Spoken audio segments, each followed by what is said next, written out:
ಹೊಸ ಸರ್ಕಾರ ರಚನೆಯಾಗಿ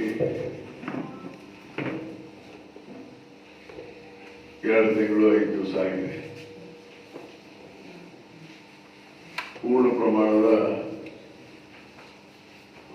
ಮಂತ್ರಿಮಂಡಲ ರಚನೆ ಆಗಸ್ಟ್ 3ನೇ ತಾರೀಕು ಆಗಿದೆ. ಇವತ್ತೊಂದು 4 ದಿವಸ ಆಯಿತು. ಆಗಸ್ಟ್ 3ನೇ ತಾರೀಕಿನ ದಿವಸ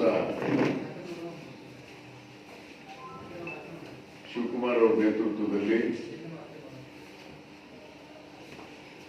ಮಂತ್ರಿಮಂಡಲದ ಸಭೆ ಸಾಯಂಕಾಲ ಆದಂಥ ಸಂದರ್ಭದಲ್ಲಿ ನಾವೇ ಹೊಸದಾಗಿ ಮಂತ್ರಿಗಳಾಗಿದ್ದೇವೆ ಮತ್ತು ಮೊದಲೇ ಹಂತಕ್ಕಾದಂಥ ಮಂತ್ರಿಗಳೆಲ್ಲ ಸೇರಿ ಇವತ್ತು ಮುಖ್ಯಮಂತ್ರಿಗಳನ್ನು ಬಿಟ್ಟು 32 ಜನ ಮಂತ್ರಿಗಳಿದ್ದಾರೆ. ಮುಖ್ಯಮಂತ್ರಿ